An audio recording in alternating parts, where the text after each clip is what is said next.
Kembali ke tahun 1970 dan menjadi ibu tiri yang kejam. Bab 51.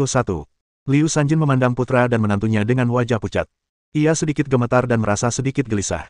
Keluarganya telah menabung selama bertahun-tahun. Meskipun putranya, Lu Zhenping, mengirimkan uang saku setiap bulan, ia tetap menjalani kehidupan yang sulit.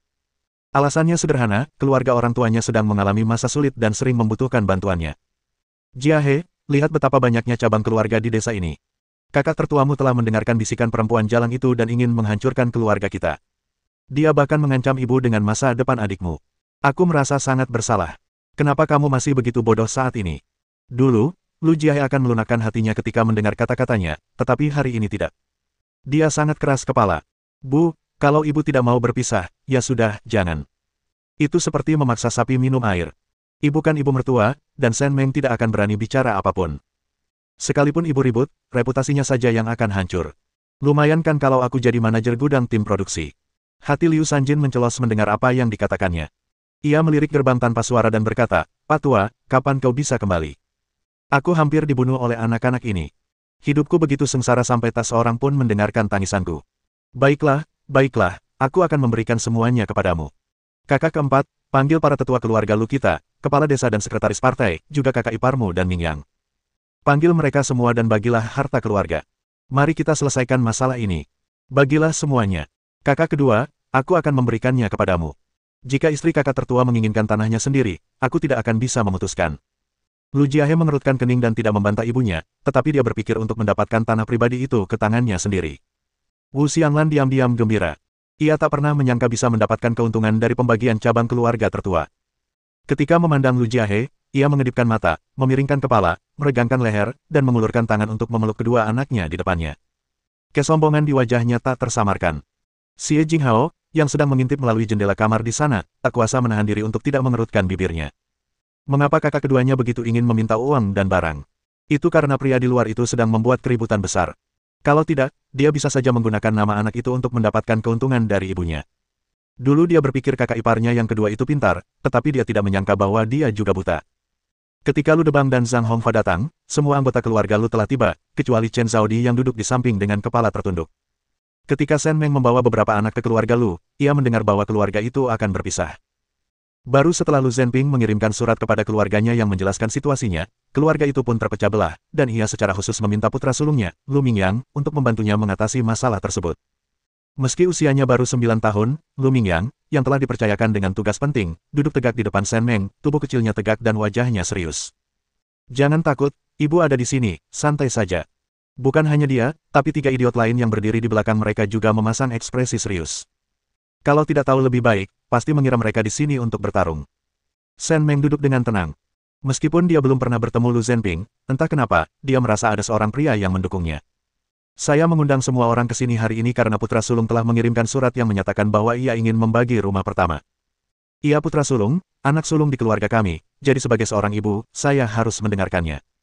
Bagaimana menurutmu, istri putra sulung, bagaimana kau ingin membaginya?" Shen Meng melambaikan tangan kecilnya. "Hei, ibu, apa yang ibu bicarakan? Aku baru tahu kalau Zhenping ingin memecah belah keluarga. Kurasa dia tahu aku dan anak-anak selalu dirundung. Tapi bukankah dia juga bilang soal perpecahan keluarga, biar Mingyang yang memutuskan. Maksud putra sulung kita tadi adalah mengikuti aturan dan membaginya dengan cara yang semestinya. Sebagai seorang perempuan, aku tidak akan banyak bicara." Liu Sanjin menatapnya dan mengalihkan pembicaraan kepada dirinya sendiri. Ia mengerucutkan bibir dan menahan amarah di hatinya. "Kalau begitu, kita ikuti aturannya. Keluarga ini telah menabung sejumlah uang selama bertahun-tahun, yang semuanya saya kumpulkan dengan susah payah. Jumlahnya tidak banyak, hanya 325 yuan, yang merupakan harta keluarga kami. Saya dan suami saya perlu menghidupi diri sendiri di masa tua, jadi kami membutuhkan 50 yuan. Sisanya akan dibagi di antara cabang-cabang. Cabang tertua akan mendapat 68 yuan, dan 3 cabang lainnya tidak akan dibagi. Tapi di depan semua orang, saya akan mengambil sebagian dan memberikan 5 yuan kepada masing-masing dari 3 cabang. Sisanya akan saya simpan dan berikan kepada mereka ketika mereka ingin membagi keluarga. Sebagian gabu sudah dibagikan terakhir kali, tetapi mengingat Zhenping sedang pergi, saya akan berinisiatif memberi mereka 100 pon jagung lagi.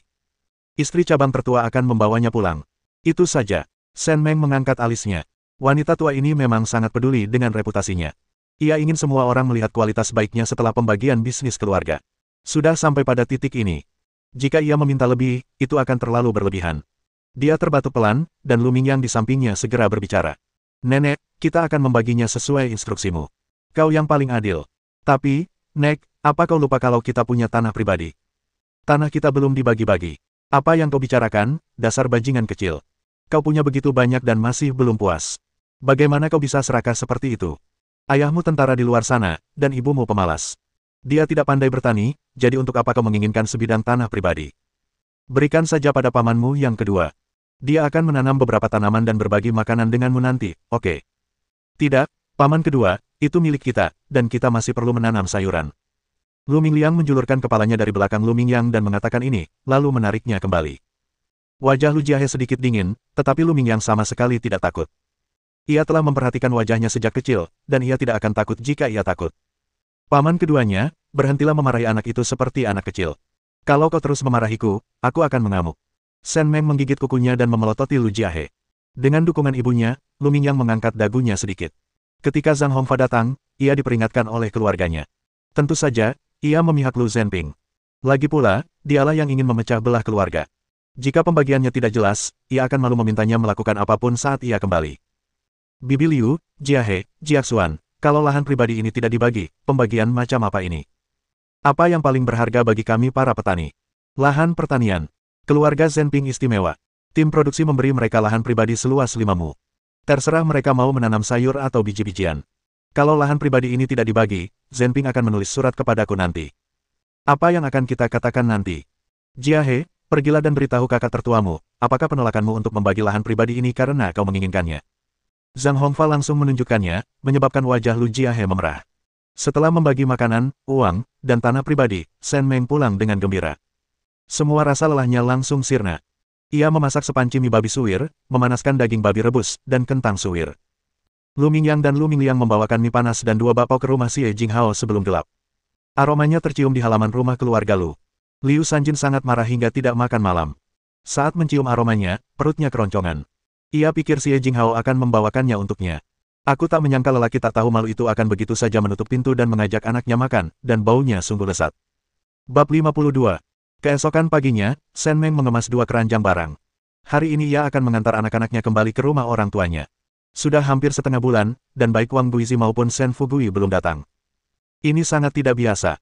Berdasarkan kebiasaan mereka sebelumnya, seharusnya mereka datang 2 kali dalam beberapa hari ini. Dalam 1 hari, anak-anak akan pergi ke sekolah. Jika Anda ingin pergi saat itu, Anda harus menunggu sampai anak-anak liburan. Bu, bibi ketiga akan datang untuk menjahit baju hari ini. Lu Mingyang sedang memegang sepotong baju yang ditambal di tangannya, ragu-ragu dan tidak tahu harus berbuat apa. Bibi ketigamu sedang sakit, jadi dia tidak akan datang hari ini. Pakaian Qiuli hampir selesai, dan 2 pasang sepatu Xiaoke juga sudah siap. Tidak akan banyak pekerjaan yang tersisa. Ada cukup banyak baju baru untukmu. Ibu juga bisa membuat sweater dan barang-barang lainnya. Shen Meng menutupi kedua bingkai itu dengan kain perca, mengikatnya dengan tali, dan menoleh. Mingyang, apa yang kamu lakukan dengan pakaian lama ini? Bu, kakak laki-laki, adik perempuan, dan aku semua punya baju baru sekarang. Bisakah ibu memberikan baju lama ini kepada kakak pamanku? Aku tidak bisa memakainya lagi, dan Mingliang juga tidak mau memakainya. Mingliang, yang memiliki tas mencolok itu, kini mengenakan baju barunya setiap hari dan bahkan tidak melirik baju lamanya. Mingfang dan Mingke enggan memakai baju lama lagi. Meskipun ia menganggap perilaku ini tidak baik dan boros, dibandingkan dengan baju baru, ia sendiri rela memakai baju baru. Oke, cukup bawa 2 yang terlihat bagus, dan lupakan sisanya. Kamu bisa pakai baju lamamu saat kembali bekerja, itu lebih praktis. Mata Lu Mingyang berbinar, ia segera setuju, berbalik, dan kembali ke rumah untuk membersihkan diri. Adik laki-laki pamannya tidak berbeda dari dirinya sebelumnya, tanpa sepatu dan pakaian baru, dan hidupnya tidak mudah. Ia menggeledah barang-barangnya dan menemukan 3 permen buah yang belum dimakan, untuk diberikan kepada adik laki-lakinya ketika ia bertemu lagi. Mingyang, Mingliang, pergilah ke markas brigade dan cari sekretaris Zhang untuk meminjam sepeda kalian. Aku akan memberimu uangnya. Tim produksi memiliki 2 sepeda. Jika seorang anggota membutuhkannya segera, ia dapat meminjamnya dengan harga 20 sen. Namun, jika terjadi kerusakan, ia harus membayar ganti rugi. Kebanyakan orang lebih suka berjalan kaki daripada meminjamnya, karena takut sepedanya akan rusak dan mereka harus membayarnya sendiri. Kedua anak itu segera mengambil uang itu dan melarikan diri. Lu Mingke memindahkan bangku kecil dan duduk di pintu ruang utama, sambil perlahan-lahan memakan kue persik di tangannya. Shen Meng melirik ke dalam ruangan dan melihat Lu Mingfang sedang mengikat rambutnya. Mingfang, cepatlah. Kita akan berangkat pagi-pagi sekali saat Mingyang dan yang lainnya pulang. Ibu harus pergi siang nanti. Kamu bisa tinggal di rumah nenek sebentar dan menunggu ibu menjemputmu.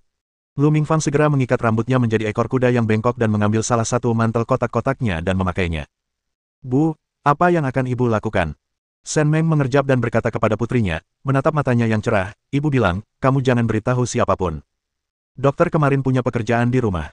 Kalau kamu membantunya, dia akan membayarmu. Ayahmu tentara, dan terkadang dia harus memberikan sebagian uang sakunya kepada keluarga rekan-rekannya. Kita tidak bisa selalu bergantung padanya. Dokter ini punya banyak kenalan, jadi ibu akan memintanya untuk bertanya-tanya dan merekomendasikan pekerjaan untukmu. Lu Mingfang tidak menyangka ibunya melakukan ini untuk mencari uang. Ia pikir itu pasti karena ia dan kedua saudara laki-lakinya sedang bersekolah dan keluarganya berada di bawah tekanan yang terlalu berat. Tadi malam ibunya berkata bahwa uang nenek berkurang dan pasti ada lebih banyak uang. Ia bertanya kepada ibunya mengapa ia tidak meminta kepala desa untuk memeriksa. Ibunya berkata bahwa seluruh keluarga makan dari panci yang sama dan mustahil untuk menyelesaikan pembukuan. Jika ia terlalu perhitungan, itu akan membawa reputasi buruk bagi anak-anaknya. Ibunya bekerja terlalu keras. Bu, jangan khawatir, aku tidak akan memberitahumu, jangan khawatir. Kakak, ibu, Xiao Kai mendengarnya. Sen Meng, Lu Mingfang. Ups, aku lupa soal si kecil ini. Waktu aku duduk, benjolannya kecil banget sampai-sampai aku nggak bisa lihat kecuali aku menundukkan mataku. Kai kecil, baiklah. Kalau kamu tidak mendengarku, jangan mempersulitku. Lu Mingkai memasukkan potongan terakhir kue persik ke dalam mulutnya dan mengangguk berat. Sisa kue persik jatuh di kerah dan dadanya. Sepeda zaman sekarang masih sangat besar, berkualitas baik, dan dapat memuat banyak barang. Tai meletakkan dua keranjang, satu di setiap sisi, dan membiarkan Lu Mingyang menggendong Lu Mingliang dan duduk di belakang. Sebuah bangku kecil diikatkan di palang depan, dan Lu Mingfang menggendong Lu Mingkai dan menjepitnya di depan. Setelah mengunci pintu, Sen Meng bersandar di dinding sambil memegang setang. Ia menarik kakinya melewati setang, duduk di sadel, menarik napas dalam-dalam, dan mengayuh sepedanya dengan goyah. Awalnya, mobil berguncang hebat dan ayunannya terlalu besar. Beberapa kali, anak-anak merasa gugup dan melihat apakah ada tumpukan jerami atau parit pasir di pinggir jalan agar mereka tidak terlalu terluka jika terjatuh. Sen Meng meminjam mobil tim produksi dan pergi membawa dua keranjang berisi barang-barang. Hal ini segera sampai ke telinga Liu Sanjin. Ia meringkuk di Kang dan memukulnya dua kali dengan keras. Bajingan, jalang, kau baru saja memecah belah keluarga dan kau sudah menggunakan makanan keluarga luku untuk mensubsidi keluarga orang tuamu. Kau benar-benar berhati hitam dan tak takut akan pembalasan. Saat bos kembali, aku akan memastikan dia menghukummu, jalang, Xie Jinghao baru saja keluar untuk buang air.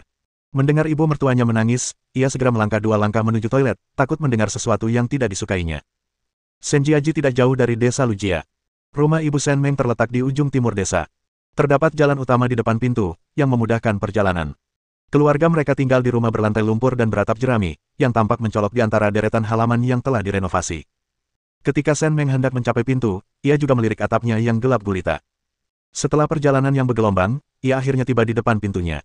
Ia melihat sekeliling dan akhirnya menemukan batu yang lebih besar di pintu, lalu ia menginjaknya. Mingyang, turun dulu, ya, nak. Jangan jatuh. Lu Mingyang, aku bisa melakukannya, Bu. Setelah melompat turun, ia terhuyung dua langkah karena kakinya mati rasa, lalu dengan cepat membantu Mingliang turun. Kedua anak kecil itu mati rasa dan sangat gugup sepanjang perjalanan, tetapi akhirnya mereka tiba di rumah nenek mereka dengan selamat. Sen Meng pun menghela napas lega. Ia mengalami kesulitan di sepanjang jalan dan hampir jatuh ke parit beberapa kali. Ibu harus memeriksa apakah kita punya cukup kupon industri. Kita perlu membeli sepeda, yang kecil. Nanti kalau sudah sampai rumah, kamu bisa belajar naiknya supaya lebih nyaman kalau pergi keluar. Oke. Lu Mingyang setuju. Ibunya mungkin lupa bahwa semua tiket industri keluarga mereka sebelumnya telah diambil oleh bibi mereka di kota kabupaten. Ibunya pulang dan tampak bahagia, jadi ia memutuskan untuk tidak membahas masalah yang mengganggu itu. Itu baru awal kerja, dan ia tidak bertemu siapapun saat mendorong sepedanya pulang. Menatap pintu kayu yang sudah lapuk dan rusak, ia mendesah dan mengangkat tangan untuk mengetuk ketika mendengar suara batuk kecil di halaman. Bab 53. Sen Meng berhenti sejenak, tidak mengetuk, dan mendorong pintu hingga terbuka. Ibu dan ayah, aku kembali. Sen Meng mendorong sepedanya ke halaman dengan sedikit cemas, dan Lu Mingliang di belakangnya menarik-narik sudut pakaian saudaranya. Kakak, dengar enggak? Kakek sepertinya sakit. Aku dengar dia batuk. Jangan bersuara, jangan membuatku cemas. Wang Buizi, yang sedang menyajikan air kepada Sen Fugui di dalam ruangan, linglung sejenak. Pak Tua, apa aku salah dengar? Kenapa aku mendengar suara putriku? Batuk, batuk, batuk, batuk, batuk, apa yang kau bicarakan? Xiao Meng belum sehat, dan dia belum bisa pulang. Lagi pula, mertuanya tidak mudah akur. Kalau dia kembali, mungkin akan ada pertengkaran lagi, batuk, batuk, batuk. Ibu dan ayah, aku kembali. Wang Guizi memandang keluar dengan heran, dan saat hendak membawa air ke mulut Shen Fugui, dia menaruhnya di atas meja di atas Kang. Oh, aku bilang itu Xiao Meng, tapi kamu, orang tua, bilang bukan. Putriku, kenapa kamu di sini? Apa kamu sudah lebih baik? Ibu ada di ruang barat. Dia berlari keluar dengan tergesa-gesa, tidak memedulikan Shen Fugui yang membuka mulut untuk minum air. Wanita tua, air. Setelah Shen Meng memarkir sepedanya, ia segera membawa anaknya ke ruang utama. Setelah melihat sekeliling dan tidak melihat siapapun, ia mendengar seseorang mengatakan bahwa mereka berada di ruang barat, jadi ia berjalan ke arah itu dan hampir menabrak Wang Guizi yang sedang berlari. Bu, pelan-pelan. Oh, putriku, kenapa kamu di sini? Apa kamu lelah? Ayo istirahat. Ibu akan menuangkan air untukmu. Cucu laki-laki dan cucu perempuanku yang tertua juga ada di sini. Nek, aku akan carikan camilan untukmu. Bu, jangan sibuk dulu. Aku sudah makan waktu mereka datang. Aku tidak lapar. Di mana ayahku? Apa dia sakit? Wang Guizi berteriak, oh tidak. Ayahmu baru saja mau minum air, dan aku lupa. Ayahmu ada di kamar barat. Kakakmu sedang tidur di kompartemen di kamar utama. Dia melihat ayahmu sakit dan khawatir akan ada angin masuk ke sini. Kondisi ayahmu serius. Dia berjalan menuju ruang barat, dan Shen Meng serta beberapa anak bergegas mengikutinya. Setelah beberapa saat, Shen Fugui akhirnya minum air itu. Setelah merasa sedikit lebih baik, ia mulai batuk lagi. Sudah berapa lama kamu sakit? Kenapa kamu tidak mengirimiku pesan? Rasanya agak tidak menentu. Minggu ini cuacanya dingin sekali dan saya masuk angin. Ragu-ragu. 2 hari terakhir ini agak lebih parah, jadi saya tidak masuk kerja. Saya sudah periksa ke dokter, dan katanya tidak serius dan saya tidak perlu khawatir. Shen Fugui berkata sambil tersenyum, melihat putrinya yang kini berdiri dengan aman, dan cucu-cucunya yang semuanya bersih dan wajah mereka agak gemuk. Sepertinya putrinya telah memperlakukan anak-anak dengan baik akhir-akhir ini. Ayahmu benar. Ini bukan masalah serius. Ini hanya cuaca dingin. Aku masuk angin. Akan sembuh dalam beberapa hari. Shen Meng melihat sekeliling rumah, lalu mendongak ke atap. Mengingat kondisinya saat itu, jika tidak diperbaiki, rumah itu akan runtuh di musim dingin. Bagus, Ming Yang. Kalian tinggal di rumah dan bermain dengan kakek. Ibu dan nenek akan menurunkan barang-barang di sepeda. Bagus. Wang Guizi mengikuti Shen Meng keluar sambil mengerutkan kening. Ketika melihat 2 keranjang di sepeda, kerutan di dahinya semakin dalam. Ya ampun, gadisku, apa yang kau lakukan? Kenapa kau membawa begitu banyak barang ke sini? Bu, aku bawa ini buat ibu dan ayah. Beberapa buat keponakanku. Aku mau ke kota kabupaten sebentar lagi. Anak-anak tinggal di rumah ya, masak bareng ibu. Aku balik lagi nanti. Kalau ibu bisa datang tepat waktu untuk makan malam, ibu boleh makan. Kalau belum, ibu bisa makan dulu dan gak perlu nunggu ibu. Wang Guizi, membungkuk dengan keranjang di punggungnya, bertanya dengan bingung, untuk apa kamu pergi ke kota kabupaten? Sulit sekali datang ke sini, bagaimana kalau kamu mengobrol baik-baik dengan ibumu? Shen Meng mengulangi kepada Lu Mingfang apa yang telah dikatakannya sebelumnya, meletakkan kedua keranjang di meja rendah di ruang utama, dan mengeluarkan isinya sedikit demi sedikit. Meja itu dipenuhi permen, kue persik, susu malt, susu bubuk untuk orang tua, buah persik kuning kalengan, telur, 3 pon perut babi, kain, sepatu, dan kaos kaki. Wang Guizi. Dia belum pernah melihat begitu banyak hal baik dalam hidupnya, dan sekarang semuanya bertumpuk di depannya. Putriku, kenapa kau bawa begitu banyak barang? Bawa saja pulang dan simpan sendiri. Orang tuamu tidak membutuhkannya. Shen Meng tidak membuang-buang waktu dan bergegas pergi ke kota kabupaten. Jangan takut, Bu. Aku sudah membagi bisnis keluarga. Aku akan memberikan apapun yang ibu inginkan nanti. Ibu adalah orang tuaku dan ibu telah membesarkanku. Aku seharusnya menghormati ibu. Ibu dan ayah bisa makan dengan tenang. Kunci semuanya di lemari Kang ibu dan jangan berikan kepada orang lain. 2 set pakaian ini pasti cukup untuk ibu dan ayah. Kainnya untuk Xiao Bin. Dia sudah tidak muda lagi dan akan mencari istri dalam 2 tahun ke depan. Dia pasti punya beberapa pakaian yang layak. Paket ini berisi pakaian lama Ming Yang. Aku akan memberikannya kepada keponakan-keponakanku. Jika masih bisa dipakai, pakailah. Jika tidak, ibu akan membuatkan sepatu untuk mereka nanti. Berikan permennya kepada anak-anak. Ibu bisa menyimpan sisanya di lemari. Wang Guizi ingin menolak, tetapi ketika dia melihat wajah serius putrinya, dia tidak bisa berkata apa-apa. Dengan tangan gemetar, ia memasukkan semuanya ke dalam keranjang sedikit demi sedikit, membawanya ke ruang barat, dan menyimpan semuanya di lemari Kang. Masih ada sekantong permen, 20 butir telur, dan 3 pon perut babi tersisa di meja di ruang utama. Shen Meng menyapa orang tuanya dan beberapa anaknya, lalu mengendarai sepedanya menuju kota kabupaten. Di rumah sakit, Cheng Yufen memandang Cheng Yuan yang datang bersama Wang Jine, membawa banyak barang. Mereka berdua bergegas pagi-pagi sekali dan sesekali melihat keluar dengan gugup. Kurasa sudah malam. Kamerat Shen punya beberapa anak di rumah yang perlu diurus. Jangan khawatir. Penghiburan Cheng Yufen membuat Wang Jine merasa sedikit malu.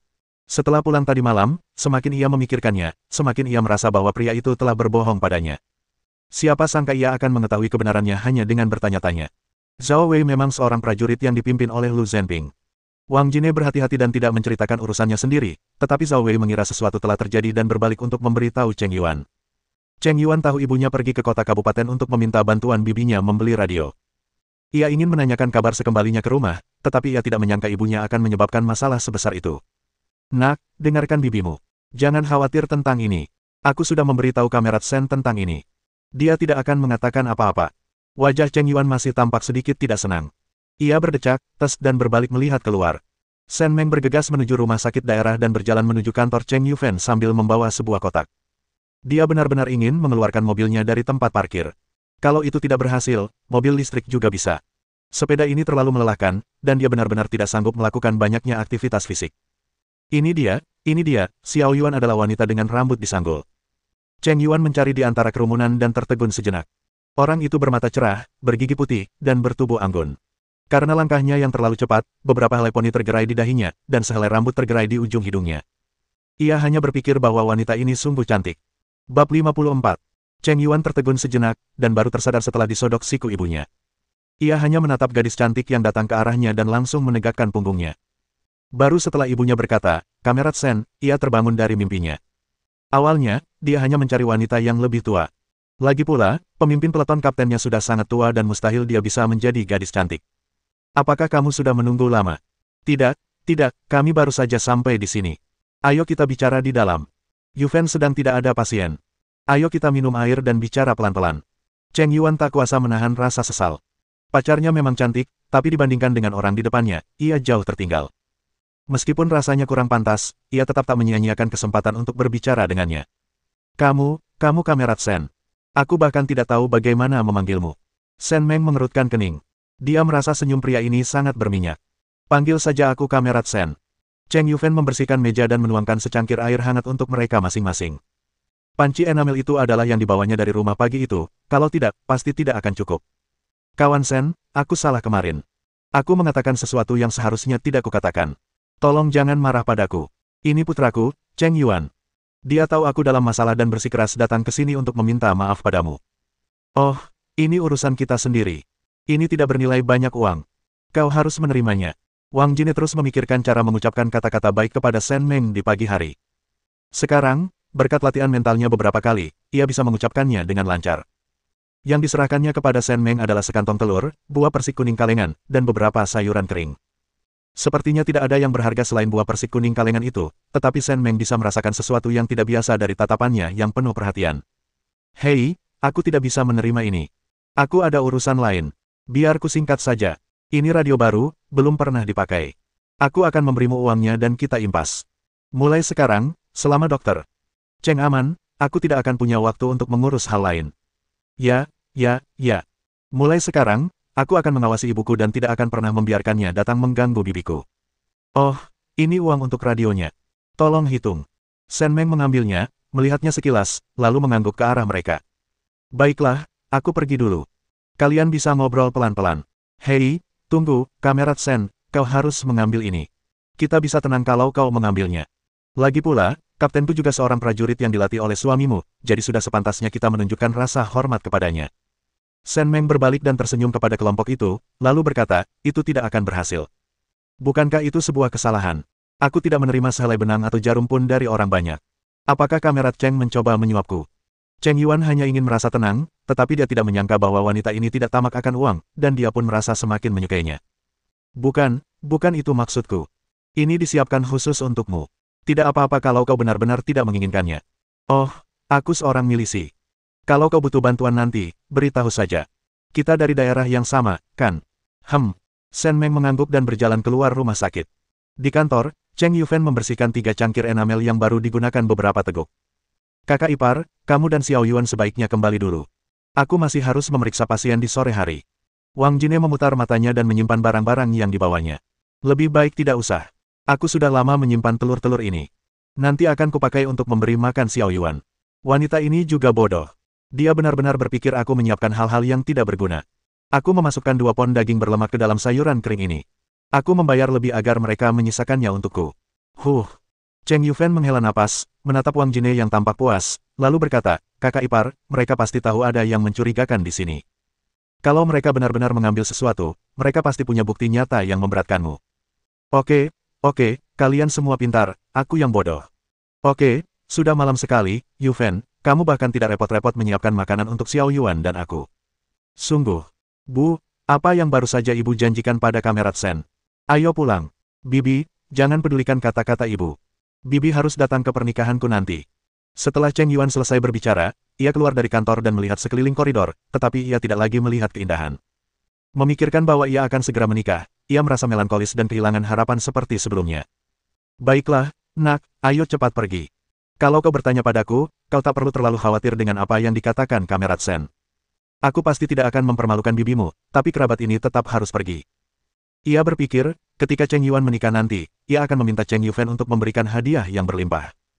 Wajar saja jika seorang bibi memberikan sejumlah uang untuk pernikahan keponakannya, dan itu tidak dianggap memalukan. Cheng Yufen memandangi punggung kakak ipar dan keponakannya yang berjalan pergi, memikirkan ketidakpedulian di rumah tadi malam. Ia tak bisa berhenti memikirkan perkataan Sen Meng. Apakah ia benar-benar melakukan kesalahan selama bertahun-tahun ini? Setelah meninggalkan rumah sakit, Sen Meng dengan hati-hati menghitung uang di tangannya. Tidak ada satu sen pun yang hilang, pas sekali. Dia sudah bersepeda seharian dan sangat lelah. Dia ingin sekali mengeluarkan jeep besarnya dari tempat parkir dan mengendarainya pulang, tetapi sepeda sudah langka akhir-akhir ini. Jika dia benar-benar mengendarai jeep ke pedesaan, ladang-ladang yang dilewatinya pasti sudah penuh dengan anggota yang pergi bekerja, jadi dia harus berlari ke pinggir jalan untuk melihatnya. Tanpa daya, saya menemukan tempat sepi, makan steak sirloin di sana, minum 2 teguk anggur merah, lalu mengendarai sepeda menuju Senjiaji. Saat ia tiba di rumah keluarga Sen, sudah pukul 14.30. Ketika ia memasuki halaman, semua anggota keluarga Sen sudah ada di sana, kecuali anak-anak yang belum bermain. Mereka semua sudah menunggu di halaman. Xiao Meng sudah pulang. Kenapa lama sekali di luar? Kamu pasti kelaparan. Aku sudah meninggalkan makanan untukmu. Ayo makan. Kak, aku makan sedikit di jalan, jadi aku tidak lapar. Kenapa kalian semua di rumah? Sen Soutian tertawa polos 2 kali, aku lihat kamu di rumah, jadi aku ingin bertemu denganmu. Kalau kamu pulang sore-sore, aku nggak akan bisa ketemu kamu. Istri Sen Soutian, Lu Qinlan, juga tersenyum padanya. Anak tertua dan istrinya dari keluarga Sen adalah orang-orang jujur. Mereka memiliki 3 anak. Anak tertua berusia 13 tahun dan yang termuda berusia 6 tahun. Sepupu dari pihak neneknya yang disebutkan Lu Mingyang adalah anak mereka, Sen Xiaohu. Sen Yutian adalah anak kedua dalam keluarga Sen. Ia sedang menggendong seorang anak yang sedang tidur. Di sampingnya, istrinya, Su Xiaomei, tampak sangat serius. Matanya tampak mengelak ketika melihat orang lain, dan ia tidak berani menatap mata orang lain karena ia pincang di kaki kanannya, yang merupakan gejala sisa polio yang dideritanya semasa kecil. Putra bungsu keluarga Sen, Sen Xiaobin, saat ini sedang mengajak beberapa keponakannya bersenang-senang. Kak, aku nggak lapar. Kita simpan aja makanannya buat makan malam. Kita berangkat besok. Bab 55. Wajah Sen Soutian berseri-seri gembira. Benarkah? Xiao Meng, tidak apa-apa. Kalau begitu, duduklah dan istirahatlah sebentar. Qinlan, bersihkan kamar kita dan biarkan Xiao Meng menginap di sana malam ini. Aku dan putra kedua akan tidur di lantai di kamar ayah. Kau bisa membawa anak itu dan Xiao Mei untuk tidur di sana. Baiklah, aku akan segera pergi. Lu Qinlan berdiri dan berjalan menuju kamarnya. Ia tersenyum canggung pada Sen Meng, seolah takut Sen Meng akan membencinya. Lagi pula, keluarga mertua kakak iparnya jauh lebih makmur daripada keluarga mereka. Kali ini ia membawa daging, telur, dan sekantong pakaian. Ia sangat bersyukur hingga tak bisa mengungkapkannya dengan kata-kata. Su Xiaomei juga berdiri dan berjalan mengitari Sen Meng dan yang lainnya, menuju kamarnya sendiri. Ia juga harus membersihkan diri. Sen Meng merasa sedikit malu ketika melihat kedua kakak iparnya sibuk dengan pekerjaan mereka. Tiba-tiba ia merasa agak mendadak menginap di rumah. Namun, melihat orang-orang di keluarga Sen, ia tahu bahwa mereka sangat merindukan pemilik aslinya. Sebelumnya, ia tidak kembali selama 1 atau 2 bulan, tetapi sekarang ia tiba-tiba kembali. Bukankah ini sangat menyenangkan? Wang Buizi merawat Sen Fugui hingga tertidur, lalu ia keluar rumah. Di ruang utama, semua anggota keluarga Sen sedang duduk dan mengobrol. Sen Yutian menidurkan putranya dan menghampirinya untuk mengobrol dengan adiknya. Xiao Meng, kenapa kamu membawa begitu banyak barang kali ini? Apakah ibu mertuamu keberatan? Kita sudah memisahkan keluarga, kan? Kalau nenek itu berani menindas Xiao Meng lagi, aku akan menghajarnya. Sen Yutian berkata demikian. Ia baru tahu tentang ketidakadilan yang dialami adik perempuannya belakangan. Ia ingin membuat keributan, tetapi orang tuanya tidak mengizinkannya. Dia bersikeras, jika karena dialah keluarga saudara perempuannya berantakan, maka itu salahnya. Bagaimana mungkin dia menanggung beban sebesar itu? Akan lebih baik jika istrinya membujuknya untuk menunggu dan melihat, jadi dia tidak pergi. Shen Meng merasa sangat hangat di hatinya. Orang-orang di keluarga Shen sangat baik kepada pemilik aslinya, tetapi sebelumnya, pemilik aslinya hanya memikirkan bagaimana mendapatkan keuntungan dari keluarga suaminya. Tentu saja, keuntungan ini juga untuk dirinya sendiri. Namun akhirnya, ia tak kuasa menahan godaan merayu, dan uang saku yang diperolehnya dari Lu Zhenping dan tentara pun berakhir di kantong Liu Sanjin dan beberapa saudara iparnya. Sekarang keluarga sudah berpisah, tanah pribadi sudah diberikan kepadaku. Mulai sekarang, aku bisa hidup sendiri bersama anak-anakku. Aku tidak tahu seberapa nyamannya nanti. Wang Guizi menghela napas dan menasihati, Xiao Meng, bagaimanapun juga, ibu mertuamu adalah ibu Zhenping. Kau harus menghormatinya. Kalau tidak, Zhenping akan sangat sulit di masa depan. Bagaimana mungkin dia tidak menginginkan ibunya sendiri? Hei, aku tahu, jangan khawatir, Bu. Selama dia tidak bertingkah, aku tidak akan bertengkar dengannya. Aku tidak pulang hari ini karena ada yang ingin kukatakan. Wang Guizi menatap kedua putranya dan dengan cepat berkata, beritahu kami kesulitan apa yang kalian hadapi dan ceritakan pada kami di rumah. Ini bukan masalah besar, aku hanya butuh persetujuan orang tuaku. Oh, putriku, katakan saja. Bukankah cukup bagiku untuk setuju? Aku benar-benar ingin mati. Katakan saja. Jika kamu tidak merasa dirugikan, bisakah kamu tinggal di rumahku sehari lagi? Ayo. Shen Meng segera berkata, tidak sulit. Aku sedang berpikir untuk memperbaiki rumah kita. Rumah adop kita sangat mencolok di sepanjang jalan. Lihat atap kita, jeraminya hitam. Itu karena sudah terlalu lama di sana. Saat salju turun musim dingin ini, atapnya pasti akan runtuh. Lebih baik kita melepas atap dan mengeringkan jerami yang busuk untuk dibakar nanti. Wang Guizi tidak menyangka akan membahas hal ini, dan segera melambaikan tangannya. Bagaimana mungkin dia menggunakan uang seorang gadis yang sudah menikah untuk urusan pribadinya? Bukankah ini menyinggung? Bagaimana kami bisa membiarkanmu memperbaiki rumah? Ayah dan aku sudah membicarakan ini. Kami akan meminta kakak laki-lakimu yang tertua dan kedua untuk berbicara dengan sekretaris dan meminta sedikit jerami dari tim produksi. Jerami milik tim produksi sendiri lebih murah. Kita tinggal cari tukang batu untuk mengerjakannya. Ibu benar, Xiao Meng, jangan khawatirkan keluarga. Selama kamu baik-baik saja, ibu, ayah, kakak keduamu, dan aku akan merasa lega. Keluarga kita baik-baik saja, jadi kamu yang harus khawatirkan keluarga. Shen Shoutian bahagia. Dulu, orang-orang selalu mengatakan bahwa ia memiliki saudara ipar yang cakap dan King akan menikmati kehidupan yang baik bersama keluarganya di masa depan. Ia selalu membantah bahwa setelah menunggu beberapa tahun, orang lain tidak melihat adik perempuannya melakukan apapun untuk keluarga, sehingga mereka mulai bergosip. Lihat, bukankah adik perempuannya sedang memikirkan keluarga hari ini?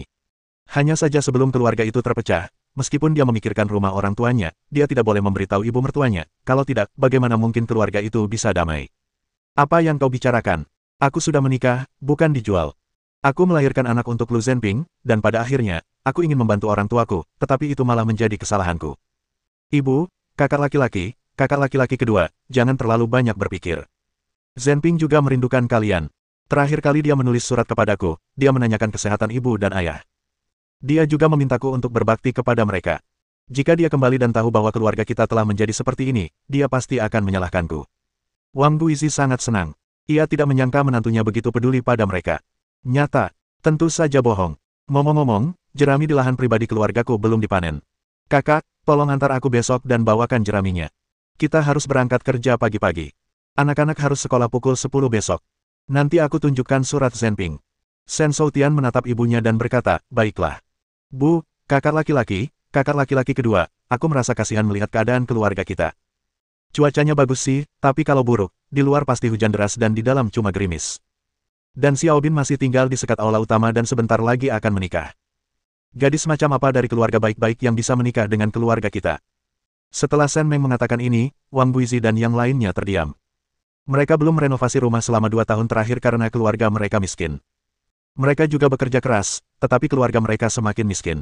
Mereka tidak tahu apa yang sedang terjadi. Terkadang mereka sendiri merasa tidak ada harapan. Dengarkan aku. Kita akan merobohkan rumah kita dan membangunnya kembali.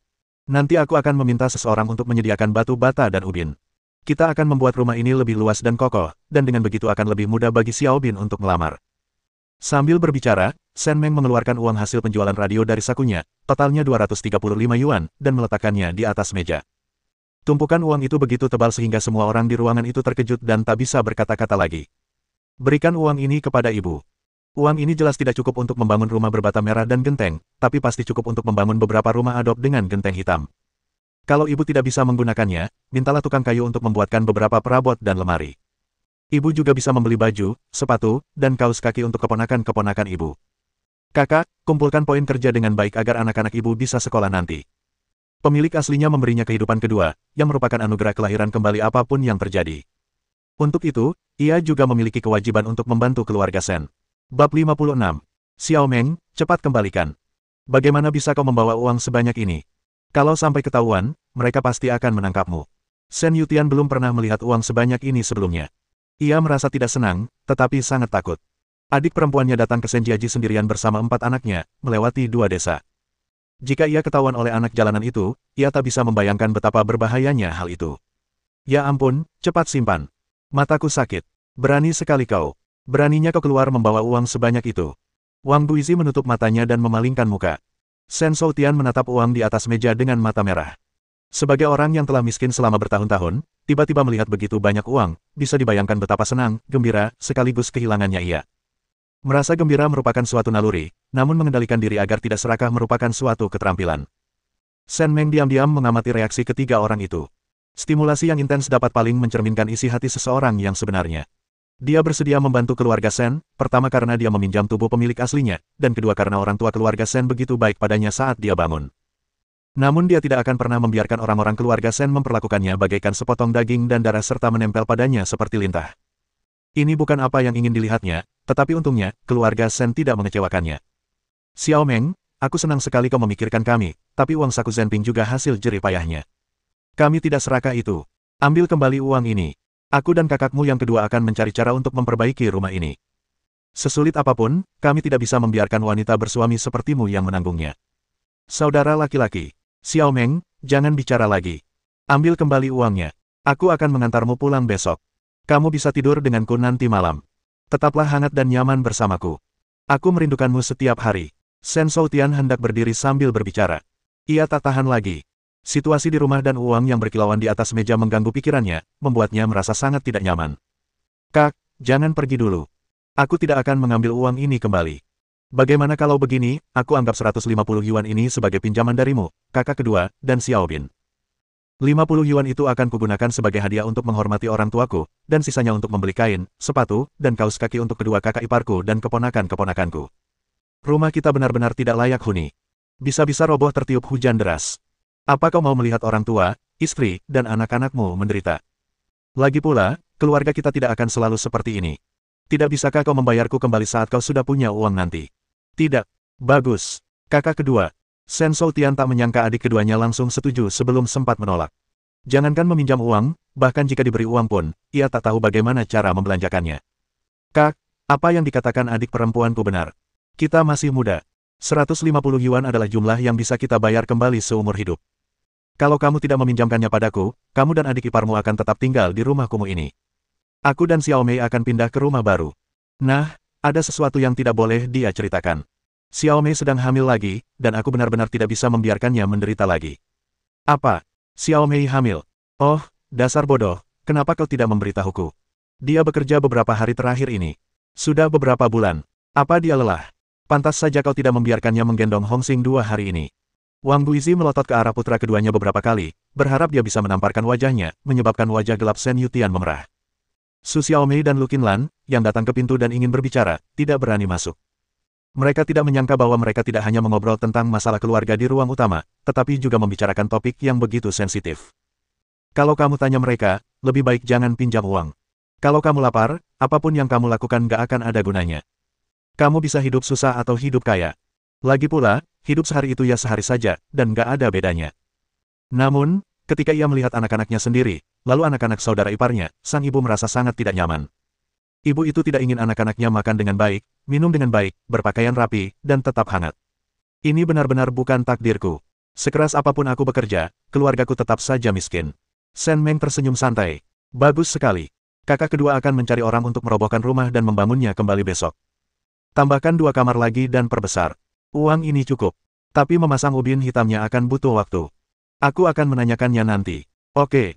Shen Yutian terkekeh beberapa kali dan menyaksikan Shen Meng memasukkan semua uang ke tangan Wang Buizi. Katakan saja pada ibu berapa banyak uang yang kamu butuhkan. Tidak perlu terburu-buru untuk mengembalikannya. Menjalani hidup yang baik lebih penting daripada apapun. Mata Wang Buizi berkaca-kaca saat ia memegang setumpuk uang di tangannya. Ia merasakan emosi yang campur aduk. Ia tak pernah menyangka bahwa putri yang ia gendong sejak kecil kini dapat melindungi mereka dari angin dan hujan. Ketika Shen Fubui terbangun dan mengetahui hal ini, ia sangat marah. Shen Meng tahu bahwa ia mengkhawatirkan putrinya, tetapi kelemahan lelaki tua itu juga terlihat jelas. Shen Meng meneteskan dua air mata dan berkata bahwa ia tidak menganggapnya sebagai anggota keluarga. Lelaki tua itu langsung tersipu dan berhenti berbicara. Shen Meng dan Lu Qinlan memasak makanan di malam hari, tetapi Shen Meng adalah juru masak utamanya. Ia baru tahu malam harinya bahwa mereka telah menggoreng sepiring kacang goreng dan daging untuk anak-anak di siang hari. Mereka tidak ingin terlalu banyak daging, jadi mereka memintanya untuk membawanya pulang saat ia kembali. Shen Meng terdiam. Ia memotong sisa perut babi, mengolahnya menjadi ayam halus dengan tepung ubi jalar, menaburkannya dengan kol, telur, dan ketumbar, lalu merebus sepanci sup ayam halus. Ia menggoreng terong lagi dan sepiring daging babi tumis cabai. Saat memasak, ia menggunakan spatula untuk menyendok lemak babi, yang membuat Lu Qinlan, yang sedang memasak di dalam panci, ketakutan. Aroma harum yang menguar dari halaman keluarga Shen membuat orang-orang tak bisa tidur. Banyak orang bersandar di dinding untuk menghirup aromanya dan minum air dingin. Shen Meng menyalakan lampu minyak tanah, dan seluruh keluarga duduk di meja makan. Untuk sementara waktu, tak seorang pun mengangkat sumpit. Ini adalah hidangan terlezat yang pernah dinikmati keluarga Shen. Bahkan selama tahun baru Imlek, mereka belum pernah makan makanan selezat ini, terutama sekeranjang kue goreng, yang begitu berminyak hingga anak-anak yang rakus menelan ludah. Kenapa kamu tidak makan? Ambil sumpitmu. Xiao Meng, kamu tidak bisa hidup seperti ini. Berapapun uangmu, kamu pasti akan menghabiskannya. Wang Buizi tak kuasa menahan diri untuk tidak mengucapkan beberapa patah kata lagi. Aku senang sekali bisa pulang hari ini. Bu, makan saja makananmu. Kita semua sudah dewasa, dan sudah waktunya untuk menghormatimu dan ayah. Kakak laki-laki dan ipar perempuan, kakak laki-laki kedua dan ipar perempuan, adik laki-laki, semuanya makanlah, angkat sumpitmu. Cuci muka dan tidurlah lebih awal malam ini, kalau tidak ibu akan khawatir soal uang minyak tanah. Baiklah, jalan kecil, makanlah semuanya dan cobalah masakan adikmu. Setelah Wang Guizi selesai berbicara, semua orang mulai mengambil sumpit masing-masing. Shen Yutian tak sabar lagi dan mengambil 2 sumpit berisi daging babi goreng. Rasanya pedas, segar, dan harum, dengan minyak yang meluap-luap di mulutnya. Rasanya sungguh lezat. Ia makan dengan lahap dan juga mengambil beberapa potong untuk Su Xiaomei. Setiap orang mendapat semangkuk besar sup ayam dengan tambahan lada dan disajikan dengan kue goreng. Orang-orang yang memakannya sampai berkeringat. Bab 57. Enak banget, adik kecil, gimana menurutmu? Sup ayam yang licin ini ditambah lada. Hehe, isinya cuma sedikit. Untungnya, aku kenal pohon tua. Sup ini benar-benar segar. Beda kalau pakai daging. Kakak, masakanmu sangat lezat. Kenapa aku belum pernah melihatmu memasak sebelumnya? Shen Xiaobin merasa sangat rugi karena tidak banyak menyantap masakan Shen Meng. Shen Meng makan sedikit di malam hari, tetapi dia senang melihat makanan yang dimasaknya begitu populer. Dulu aku nggak mau masak, tapi orang tuaku nggak mengizinkan. Hei, Bu, ayah boleh nggak makan di sana sendirian? Wang Buizi menggigit panekuk goreng renyah itu dan berkata, tidak apa-apa. Dia sudah besar, bagaimana kita masih bisa memberinya makan? Kamu makan saja. Aku sudah merebus air di panci. Kamu bisa membawa Mingyang dan anak-anak lain untuk mencuci piring malam ini. Aku akan meminta adikmu untuk mengantarmu pulang besok pagi. Mengapa? Makanannya begitu lezat sehingga hampir tidak ada yang berbicara. Bahkan Mingyang dan yang lainnya sudah terbiasa dengan masakan Shen Meng, tetapi entah mengapa, hidangan malam ini terasa sangat lezat. Mengetahui bahwa mereka akan merenovasi rumah dan membuat perabotan, Lu Qinlan dan Su Xiaomei senang. Lagi pula, rumah itu akan lebih luas dan anak-anak tidak perlu berdesakan di rumah yang sama. Sebagai paman, Shen Xiaobin berinisiatif membantu keponakan-keponakannya mandi. Lu Qinlan juga mengisi baskom kayu dengan air untuk Ming Fang. Pekerjaan Shen Meng disita, jadi ia memindahkan bangku dan mengobrol dengan anggota keluarga Shen di halaman. Angin sepoi-sepoi tak mampu menahan tawa dan kegembiraan. Sore harinya, ketika mereka mengetahui Shen Meng telah kembali, beberapa saudari muda yang masih menikah datang untuk bermain dengannya. Melihat percakapan dan pakaiannya lebih baik daripada sebelum menikah, mereka pun ikut senang. Wang Buizi kembali ke kamar dan mengambil gula merah yang telah ia bungkus dari lemari Kang. Putri kedua sedang hamil, dan minum air gula merah sesekali dapat menyehatkan tubuhnya, tetapi ia tidak bisa memilih salah satu. Putri sulung harus memberikannya juga, kalau tidak akan timbul rasa dendam. Dia tidak berencana mengeluarkan barang-barang lainnya. Lagi pula, barang-barang ini diberikan kepadanya dan lelaki tua itu oleh putrinya. Jika dia memberikan barang-barang pemberian putrinya kepada menantunya, putrinya akan sedih. Sayangnya, beberapa orang tidak seberpikiran seperti itu. Banyak sekali makanan enak di sini, dan kita tidak bisa menghabiskan semuanya. Jadi, kamu hanya mengambil gula merah untuk dibagikan. Nenek, kapan kamu jadi pelit begini? Tidurlah. Ini semua adalah bakti Xiao Meng kepada kita. Kita sudah memberi mereka permen dari cucu-cucu kita. Apalagi yang mereka mau makan. Aku jadi penasaran, berapa biaya renovasi rumah ini? Xiao Meng bilang dia ingin bertanya apakah dia bisa membeli genteng hitam. Awalnya kupikir atap jerami saja sudah cukup, tapi kemudian kupikir-pikir dan memutuskan untuk mendengarkan Xiao Meng. Membangun rumah itu masalah besar. Kita akan berterima kasih kepada menantu dan Xiao Meng nanti. Setelah rumah selesai dibangun, kita akan menyiapkan perabotan dan barang-barang lainnya. Kita sudah punya rumah sebagus ini. Apalagi yang kita mau? Keluarlah dan lihat-lihat. Di mana kau bisa menemukan ibu mertua sebaik aku di desa yang 10 mil jauhnya ini? Sen Fugui juga tidak mengatakan apa-apa.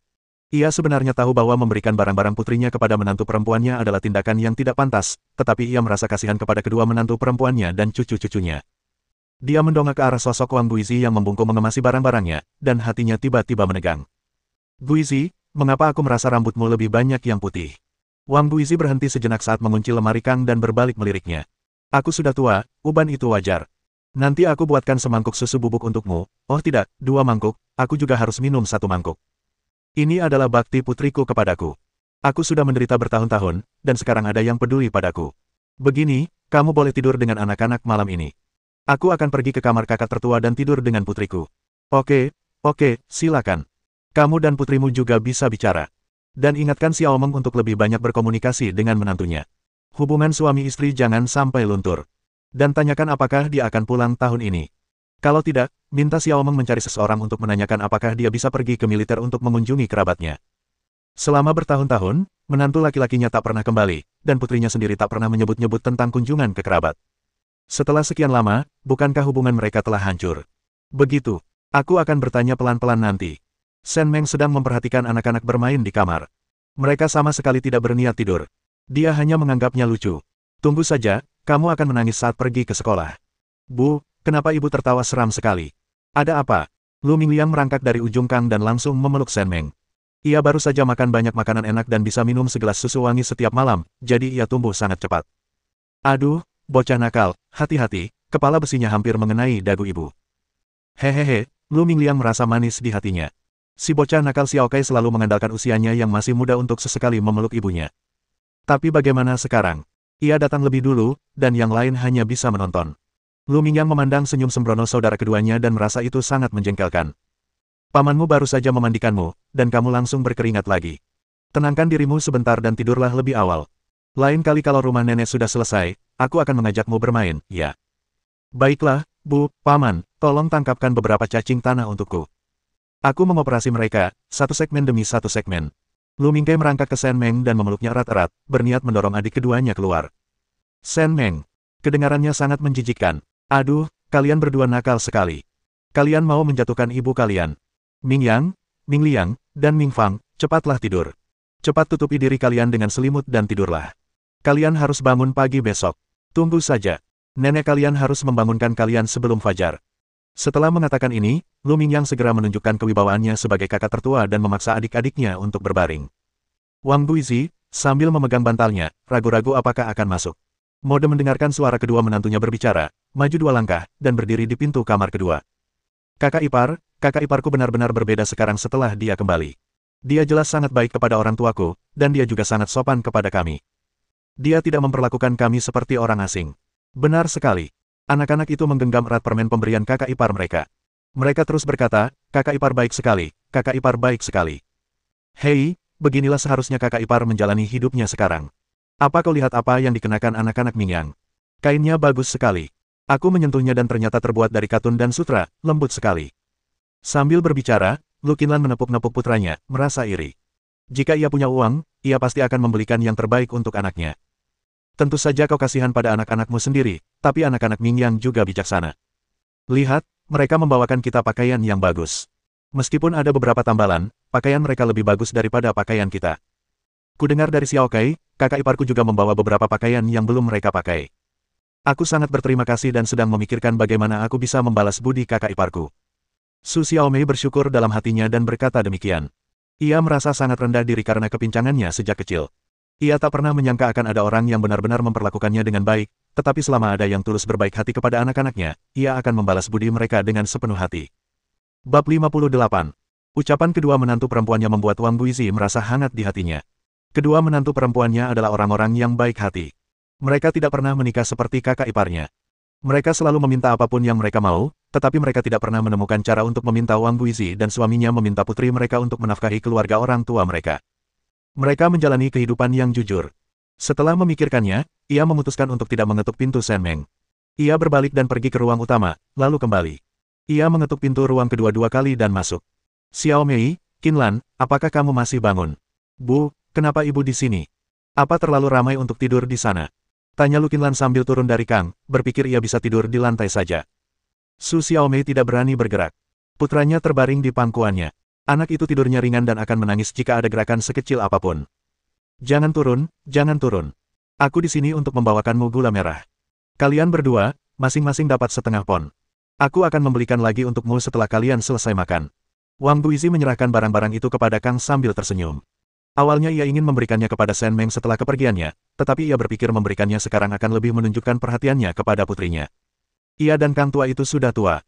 Jika sesuatu yang buruk terjadi pada mereka di masa depan, Shen Meng hanya bisa mengandalkan saudara-saudaranya, dan ia juga harus menjaga hubungan baik dengan kakak iparnya. Bu, ibu tidak bisa begitu. Ini hadiah Xiao Meng untuk ibu dan ayah. Bagaimana ibu bisa memberikannya kepadaku? Aku tidak mau. Atau ibu bisa memberikannya kepada Xiao Mei. Dia sedang hamil dan butuh makan sesuatu yang enak. Kakak ipar tidak mau, begitu pula aku. Ibu, aku sehat-sehat saja dan tidak butuh suplemen. Ayah batuk setiap hari dan masih sakit. Biar ibu dan ayah saja yang minum. Wang Guizi memasukkan sekantong gula merah ke dalam saku masing-masing menantunya. Ambil semuanya. Xiao Meng sudah membawa cukup banyak. Aku akan memberimu dua adik perempuan masing-masing setengah pon untuk dimakan dulu. Setelah selesai, aku akan memberimu lagi. Aku akan memberimu semua permen buah ini. Sembunyikan baik-baik. Kalau nanti anak-anak ngidam, beri mereka camilan manis. Ini instruksi Xiao Meng. Kau tidak boleh menolaknya. Kalau tidak, kalau adik perempuanmu tahu, dia akan mengira kau punya masalah dengannya. Kalian semua tahu seperti apa sifatnya. Kedua ipar itu saling memandang dan menyadari bahwa ibu mertua mereka ingin mereka mengambil gula merah itu, jadi mereka sengaja mengatakannya. Mereka tersenyum malu-malu dan berterima kasih kepada Wang Guizi bersama-sama. Wanita itu tidak menginginkan hal sebagus gula merah. Istri ketua tim produksi tidak pernah kekurangan gula merah, dan mereka diam-diam iri padanya. Namun, mengingat situasi keluarga mereka harus minum gula merah saat melahirkan, dan saat itu, ibu mertua harus mengemis dan meminjam dari kerabat di sana-sini untuk mendapatkan sedikit. Meskipun hadiahnya sedikit, persahabatan mereka begitu erat.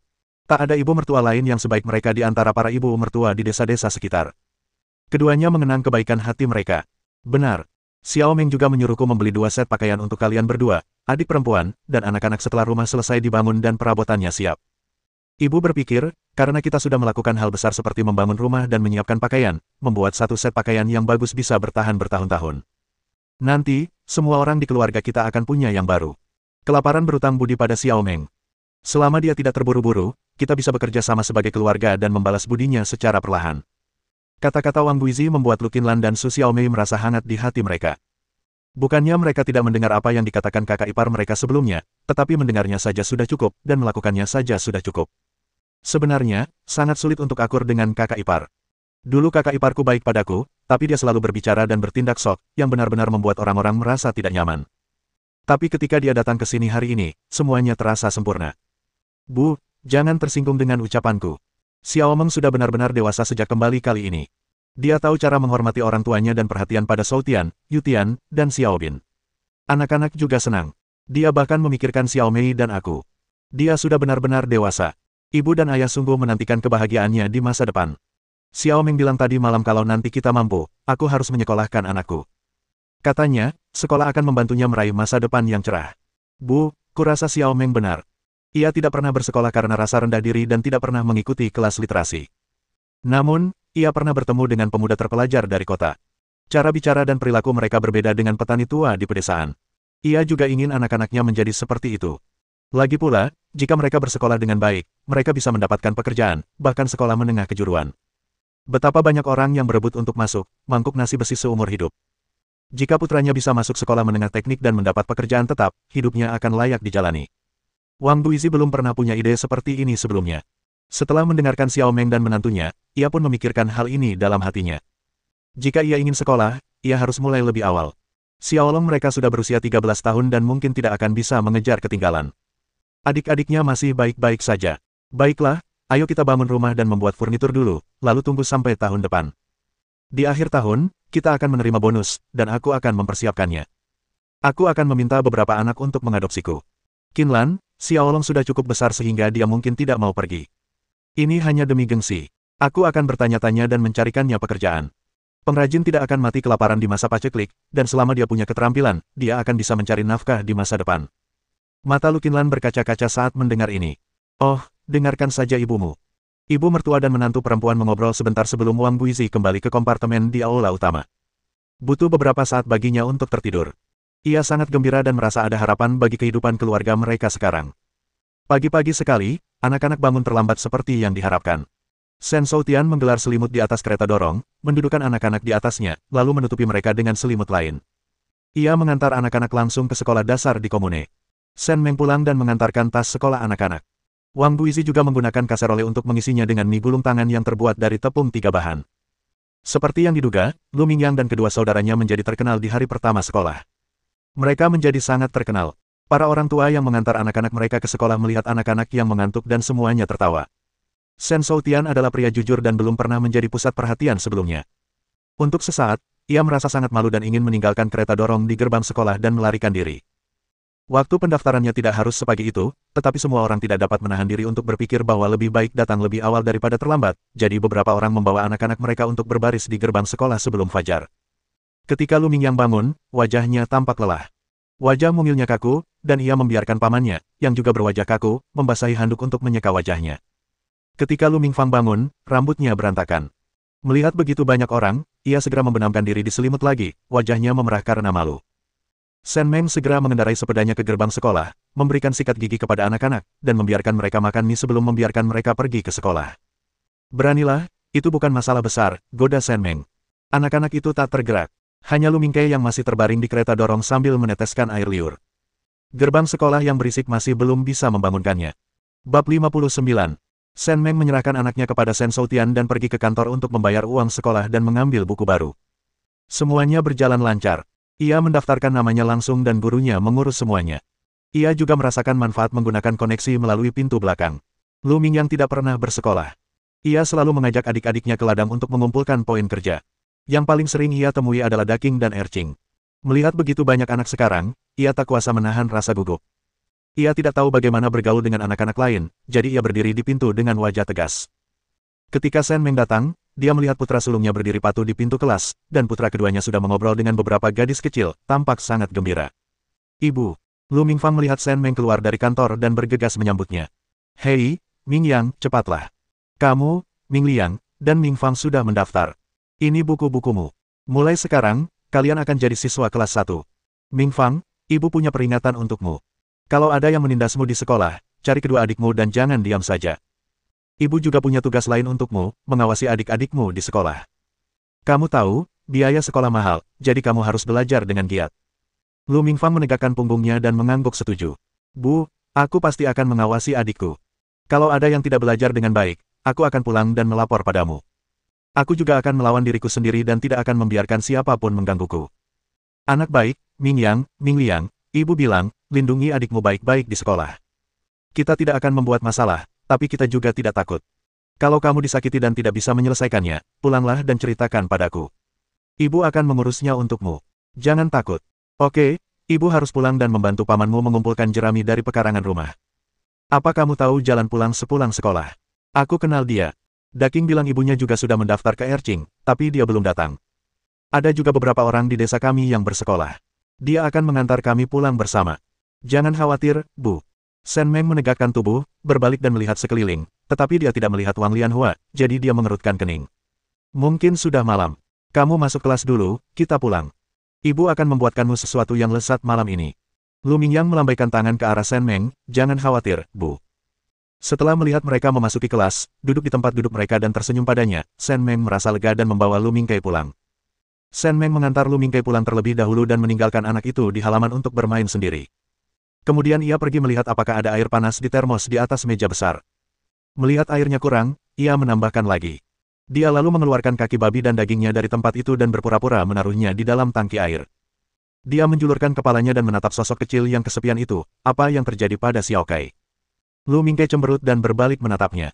Xiao Kai agak sedih, Bu, Xiao Kai sakit kepala di sini. Si kecil menutupi dadanya dan berlari ke arahnya. Penampilannya yang mungil benar-benar melembutkan hati Shen Meng. Aduh, Aduh, sakit sekali di sini.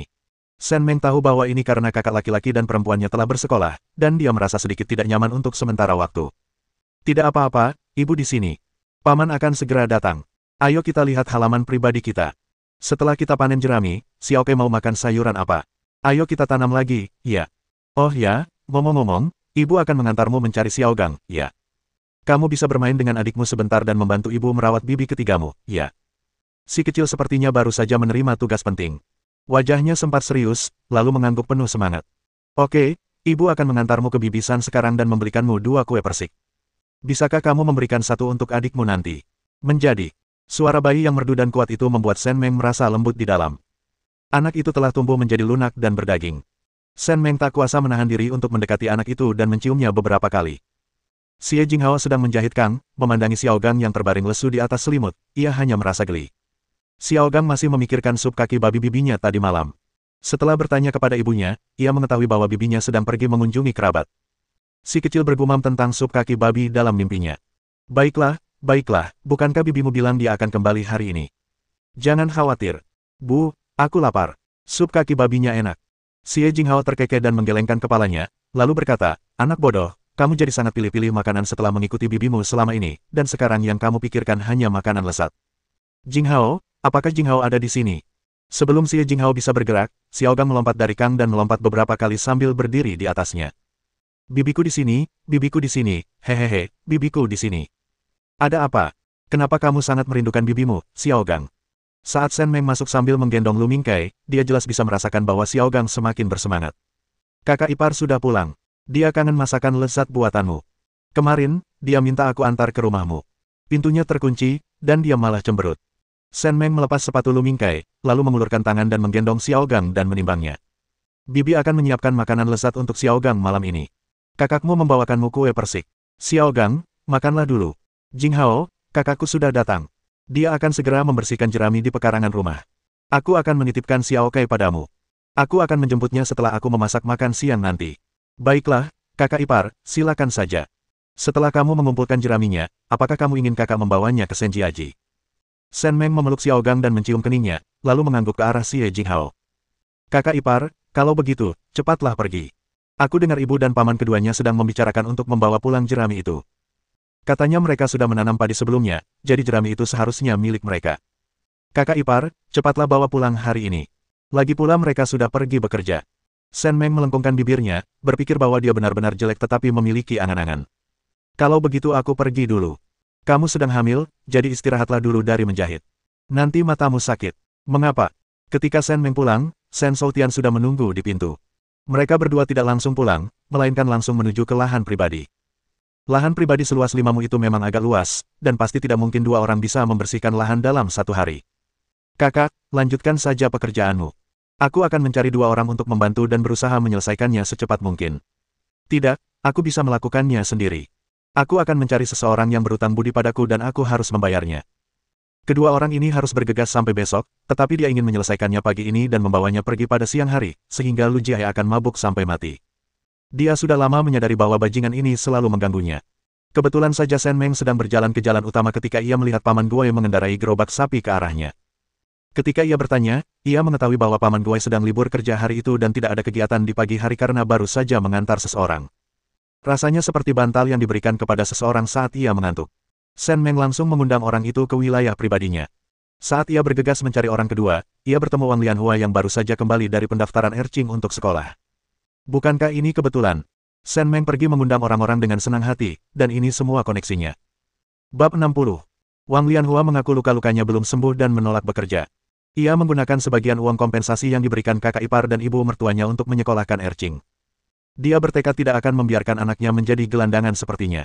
Dalam perjalanan pulang, saya bertemu Sen Meng dan dia bilang ingin membersihkan pekarangan pribadinya. Tunggu sebentar, saya akan pulang dan memanggil si Feng. Dia tidak masuk kerja hari ini. Yao Yao dan Gao Gao akan membawa Jing Hao pergi. Jangan khawatir, Xiao Meng, si Feng, dan saya sangat efisien dalam bekerja. Kami pasti bisa menyelesaikannya untukmu dalam 1 pagi. Terima kasih banyak, kakak ipar. Kamu pergi dulu. Aku akan kembali dan memberitahu Jing Hao bahwa kakak tertuaku dan Paman Guai sudah berangkat ke sana. Setelah Wang Lianhua pergi, Sen Meng langsung pulang dan menemukan baskom pasir. Ia menuangkan setengah baskom berisi teh mawar mint, dengan 2 kelopak mawar dan daun mint mengapung di atasnya. Minuman ini pas untuk diminum di musim gugur. Dapat menyegarkan pikiran, meredakan panas, dan kelelahan. Ia meletakkan baskom pasir di tepi ladang, meletakkan 3 mangkuk di atasnya, dan pergi ke ladang bersama mereka. Dia sebenarnya tidak tahu cara bekerja dengan baik, dan sekarang dia hanya meniru orang lain. Dia melakukan apa yang dilakukan Shen Shoutian, dan dia terlihat canggung saat bekerja. Ketika Wang Lianhua dan Si Feng datang, Shen Meng sedang memegang sedotan dengan kedua tangannya dan berusaha keras untuk menariknya keluar. Ia berusaha sekuat tenaga tetapi gagal dan hampir jatuh. Hei, Xiao Meng, apa yang kau lakukan? Apa kau sedang bermain sulap? Si Feng mengenakan topi jerami di kepalanya. Ia sangat senang melihat Shen Meng berlatih. Dia memang tidak mengerjakannya dengan baik, tapi dia tidak merasa malu. Aku tidak tahu apa yang salah dengan yang ini, tapi aku tidak sanggup mencabutnya. Aku tidak sanggup meninggalkan tanah milik keluargaku. Hahaha, kalau kamu tidak bisa, pilih saja yang mudah diraih, sisanya biar kami yang urus. Lengan dan kakimu kurus, dan kamu tidak terlihat kuat. Kami bekerja di ladang sepanjang tahun, jadi pekerjaan seperti ini mudah bagi kami. Wang Lianhua dan Si Feng mengobrol dan tertawa lalu mulai menyingsingkan lengan baju untuk bekerja. Kakak ipar, Si Feng, aku punya air di baskom pasir di sana. Kalau kamu haus, ambil saja airnya dan minum. Oh, tidak usah terburu-buru, kita bicarakan saja setelah pekerjaan selesai. Suster Lianhua berhenti sejenak, menoleh, dan melihat sekeliling sebelum melanjutkan, kenapa kamu terburu-buru menyelesaikan lahan pribadi? Ada apa? Sudah menjadi naluri manusia untuk bergosip, dan pada saat ini Si Feng juga diam-diam mencondongkan tubuh untuk mendengarkan. Kemarin aku kembali ke rumah ibuku. Atap jeraminya sangat berjamur, jadi aku meminta kakak laki-lakiku untuk datang dan mengambil jeraminya. Aku takut nanti ada yang berkata buruk, jadi aku memutuskan untuk memperbaikinya sesegera mungkin. Wang Lianhua dan Si Feng saling berpandangan dan mengerti maksudnya, lalu bergegas membantu pekerjaan itu dengan tangan dan kaki yang lincah. Oleh karena itu, konon seorang menantu perempuan paling memahami kesulitan yang dihadapi menantu perempuan lainnya. Ibu mertua mereka semua adalah ibu mertua yang paling sulit dan jahat di desa Lujia, tetapi bahkan orang-orang seperti itu pun akan tetap menderita di tangan bibi ketiga. Bisa dibayangkan bahwa orang yang tersenyum di permukaan sangat pandai menyiksa orang lain di balik layar. Dengan 5 orang yang bekerja bersama, kecepatannya jauh lebih cepat. Shen Shoutian melihat adiknya sekarang benar-benar berbeda. Ketika ada pekerjaan di rumah, ia bisa meminta bantuan beberapa orang setelah keluar rumah. Ini juga menunjukkan bahwa ia benar-benar menjalani kehidupan yang baik. Pekerjaan itu baru selesai menjelang siang. Paman Guai dan Shen Shoutian, yang satu menarik gerobak bak datar dan yang lainnya mengendarai gerobak sapi, membersihkan semua jerami. Wang Lianhua dan Si Feng duduk di tanah sambil minum air mawar mint, merasakan kesejukan di hati mereka. Air ini rasanya beda banget kalau ditambah mint. Kenapa wanginya? Bunga apa ini? Bukan apa-apa. Ini kiriman dari tentara Zenping. Dari Yunan Selatan. Rasanya enak, jadi aku menambahkannya ke air dan membiarkan kalian mencobanya juga. Mereka berdua terkekeh dan menghabiskan semua air di mangkuk.